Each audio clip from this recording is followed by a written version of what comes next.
अस्सलाम वालेकुम दोस्तों, उम्मीद है कि आप सब खैरियत से होंगे और आपकी तैयारी बेहतर चल रही होगी। दोस्तों, इस वीडियो में बहादुर शाह और फूल वालों की सैर के हवाले से हम लोग मौजूद सवालात को देखेंगे। जैसा कि आपको मैंने पिछले वीडियो में कहा था कि आप मतन को अच्छे से पढ़ कर के आएँ, क्योंकि जो सवालात होंगे वो ज़्यादातर मतन से ही होंगे। लिहाजा पहले हम लोग मतन के हवाले से जो मौजूद सवालात हैं, जो अक्सर इम्तिहान में पूछे जाते हैं, मैं उनको हल करने की कोशिश करता हूँ। मैं इसलिए किताब में आप देखेंगे स्क्रीन पर जिसको कलर कर दिया गया है उसको आप भी कलर कर लेंगे, ताकि जब आपको बाद में पढ़ने का मौका मिले तो कम से कम उस लाइन को आप पढ़ लें, ताकि आपके जहन में हो वो। जब जैसे ही सवाल आएगा आप आराम से जवाब दे पाएंगे। उसके बाद जो है इसका जो मौजूद सवाल का जो नोट होगा वो ग्रुप में शेयर कर दिया जाएगा। तो इस चैप्टर में जो मतन से जो सवालात होंगे वो देखिए। सबसे पहले ये है कि ये जो शेर दिया गया है, रैयत चुबेख अस्त व सुल्तान दरख्त दरख्त ए पिसर बाशद अजबेख सख्त, ये शेर किसका है? तो ये शेर सादी अलैहिर रहमा का है, ऊपर में ही है। उसके बाद देखिए जो कलर कर दिया गया है रंगीन है, उसी को आप देखें सीधा। मगर दिल्ली का बादशाह ही रहा। तो इस मतन से किसी भी एक जुमले को उठा करके ये पूछ सकता है कि ये जुमला किस मजमून से माखूज़ है या फिर किस कहानी से लिया गया है। तो आपको जवाब देना है कि ये, जैसे मान लीजिए अगर मगर दिल्ली का बादशाह ही रहा, इससे अगर पूछ ले कि ये जुमला कहाँ से माखूज़ है तो आप बोलेंगे ये जुमला मजमून बहादुर शाह और फूल वालों के सैर से माखूज़ है। या अगर ये पूछे कि मगर दिल्ली का बादशाह ही रहा, अगर पूछे यहाँ बादशाह से मुराद किस सल्तनत का बादशाह, तो आप बोलेंगे मुगलिया सल्तनत का बादशाह है। उसके बाद देखिए, अजीज़ो मैं 50 साल हिंदुस्तान में रहा हूँ, यहाँ पे मैं से मुराद कौन है? आप जानते हैं मैं से मुराद यहाँ पे मिस्टर मिल्कर है, अंग्रेज़। उसके बाद देखिए, ये बराए नाम बादशाहत जिस तरह चल रही है उसी तरह चलने दो। यहाँ पे सवाल ये होगा कि बराए नाम बादशाहत से क्या मुराद है? तो बराए नाम बादशाहत से मुगलिया हुकूमत मुराद है। आखिर बोर्ड में बूढ़े जीते और नौजवान हारे। यहाँ पे सवाल आएगा कि किस मामले में बूढ़े जीते और नौजवान हारे? तो मामला ये था कि हिंदुस्तान से जो मुगलिया सल्तनत का खात्मा करना था, उस मामले में बूढ़े जीत जाते हैं और नौजवान हार जाते हैं। उसके बाद देखिए, बात ये थी कि दोनों जानते और समझते थे कि जो हम हैं वो ये हैं और जो ये हैं वो हम हैं। ये जुमला कहाँ से माखूज़ है तो आप जानते हैं। लेकिन अगर यहाँ पे ये पूछा जाए कि दोनों से मुराद कौन है, तो दोनों से मुराद मुगलिया हुकूमत के हुक्मरां और अवाम, रियाया। अगला जुमला देखिए, आलमगीर सानी को फ़कीरों से बड़ी मोहब्बत थी। ये जुमला आपके इम्तिहान में इस तरह आ सकता है कि डैश कर देगा खाली जगह, उसके बाद को फ़कीरों से बड़ी मोहब्बत थी और ऑप्शन दे देगा कि आलमगीर सानी, शाह आलम या अकबर या शाहजहाँ। तो उस वक्त आपको वहाँ पे सेलेक्ट करना होगा आलमगीर सानी। तो इसको आप इस तरह से अच्छे से याद रखें, क्योंकि यहाँ पे ये आता ही इस तरह से। उसका देखिए, गाज़ीउद्दीन उस ज़माने में दिल्ली का वज़ीर था। यहाँ पे भी उसी तरह से सवाल होगा कि गाज़ीउद्दीन नाम हटा करके वहाँ पे डैश दे देगा और उस ज़माने में दिल्ली का वज़ीर था तो गाज़ीउद्दीन। या इस तरह भी बनाया जा सकता है कि शाह आलमगीर सानी के ज़माने में दिल्ली का वज़ीर कौन था, तो गाज़ीउद्दीन।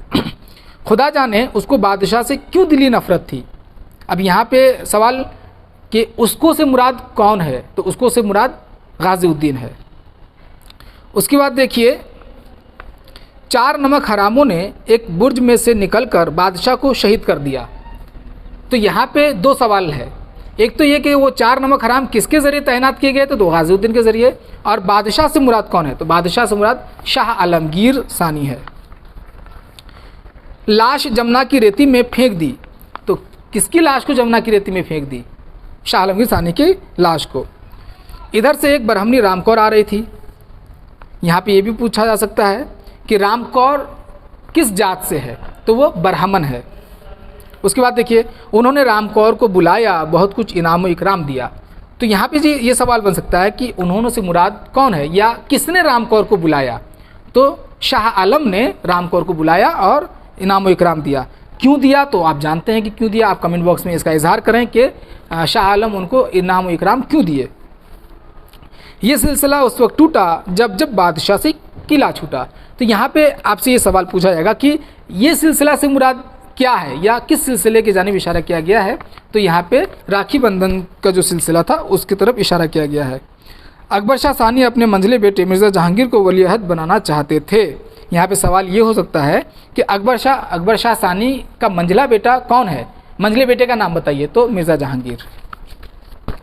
या अकबर शाह सानी किसे वली अहद बनाना चाहते थे, तो दोनों ही सूरत में मिर्ज़ा जहांगीर है। सिराजुद्दीन ज़फ़र बड़े थे मगर बाप बेटे में सफाई न थी। अब यहाँ पे पूछा जा सकता है कि अकबर शाह सानी के बड़े बेटे का नाम बताइए, तो सिराजुद्दीन ज़फ़र, जिनका पूरा नाम है बहादुर शाह ज़फ़र। अगला देखिए, उस ज़माने में दिल्ली के रेजिडेंट स्टेन साहब थे। मैंने इसको वाज़ेह किया कि रेजिडेंट किसे कहते हैं। उस ज़माने में जिस वक्त मुग़ल हुकूमत पूरी तरह से कमज़ोर पड़ गई थी और अंग्रेज़ जो है पूरी तरह से हावी आ चुके थे, तो अंग्रेज़ों के ज़रिए एक ग्रुप बनाया गया था जो कि कंट्रोल कर रहा था ये सब कुछ। जैसे मान लीजिए दिल्ली में जो हुकूमत है मुग़लों की हुकूमत, तो मुग़ल कुछ नहीं कर पा रहे थे अपनी तौर पे, वो अंग्रेज़ों से पूछते, तो अंग्रेज़ों को कंट्रोल करने के लिए एक ग्रुप बनाया गया था जिसको रेजिडेंट बोलते हैं। जैसे आज के ज़माने हम लोग असेंबली बोल सकते हैं, तो उस ज़माने में दिल्ली के रेजिडेंट स्टेन साहब थे। सवाल आएगा कि अकबर शाह सानी के ज़माने में दिल्ली का रेजिडेंट कौन था, तो स्टेन साहब था।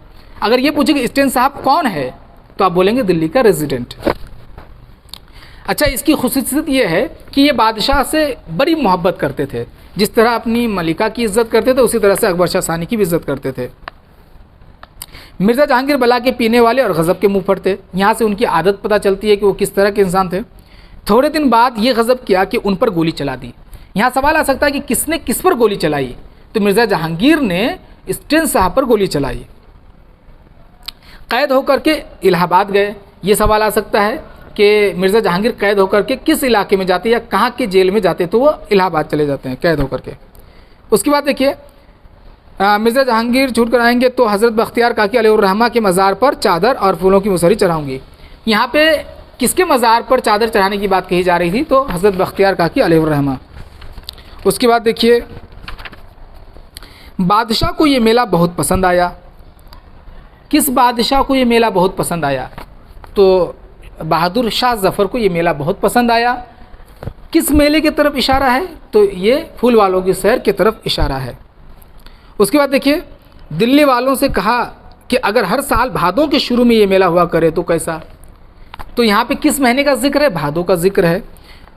तो दोस्तों, बहादुर शाह और फूल वालों के सैर के मतन से यही चंद मौरूज़ी सवालात आने के चांसेस हैं। आप इनको अच्छे से पढ़ लें, आप अपनी किताब में भी इसको रंगीन कर लें या कलम से उसके नीचे लाइन खींच दें, ताकि आप जब इसको पढ़ें तो जो अहम अहम जुमले हैं वो आपके जहन में अच्छी तरह से पेवस्त हो जाए। इसके बाद जो है चंद सवालात होंगे फ़रहतुल्लाह बेग के हवाले से, जैसे वो कहाँ पैदा हुए और उनकी वफ़ात कहाँ हुई और उनकी सबसे अहम तसनीफ़ कौन सी है।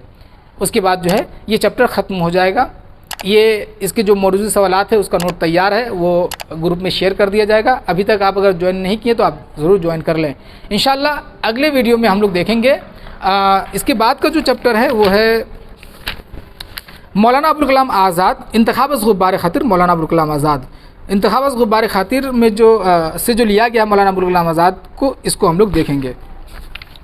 अब इजाज़त दीजिए, अल्लाह हाफ़िज़।